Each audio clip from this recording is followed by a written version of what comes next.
உலகை சுற்றும் அயலான்கள். Michael camera கிரகத்துல நிறைய பிரச்சனை. நம்ம இங்கிருந்து நம்மளை விட 4000 லட்சத்து சொச்சத்து மிச்சத்து ஒளியாண்டுகள் தூரத்துல இருக்கிற ஒரு கிரகத்துக்கு இடம்பெயர்ந்து போகலான்னு இருக்கும்.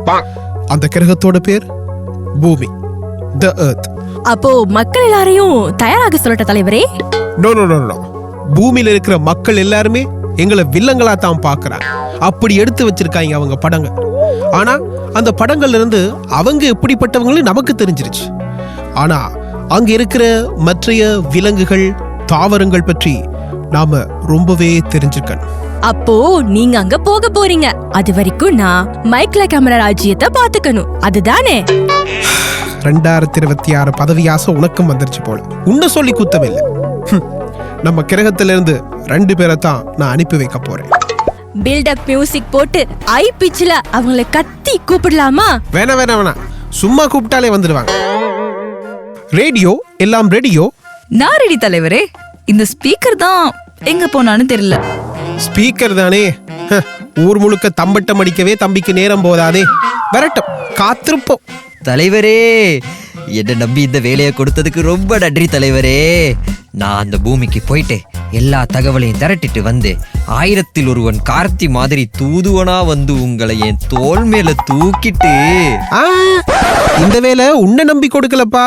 உன் ஆர்வ கோளாறால எங்க ஆசையை கெடுத்து விடாதப்பா. அப்போ அவ என்னோட அசிஸ்டன்ட் இல்லையா? நான் தான் அவளோட அசிஸ்டண்டா?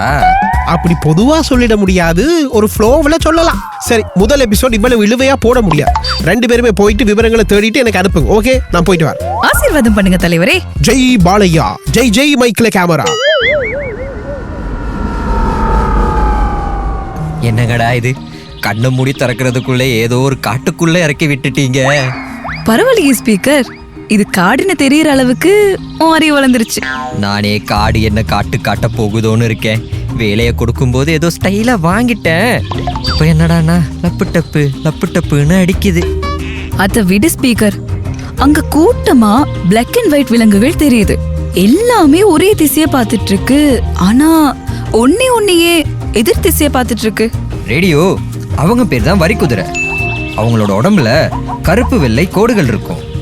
எல்லாருமே ஒரே திசையை பார்த்துட்டு இருக்கும்போது மற்ற திசையில இருந்து ஆபத்து ஏதாவது வருதான்னு பார்க்க தான் ஒரே ஒரு வரிக்குதிரை மட்டும் எதிர் திசையில பார்த்துட்டு இருக்கு. ஓ, என்ன மாதிரி ஒரு ஷார்ப்பான ஆளா அந்த வரிக்குதிரை? உன்ன மாதிரியா? ஏன் அப்படி சொல்ற? ஆமா, நீங்க தான் எங்கேயோ பார்த்துட்டு சேத்துல கால வச்சீங்க, நான் இன்னும் வைக்கலல்ல. அடி பாவி, வைக்க முன்னாடியே சொல்லாம இப்போ வந்து. சரி வா, நீர்நிலையை தேடி போலாம். காலை கழுவணும்.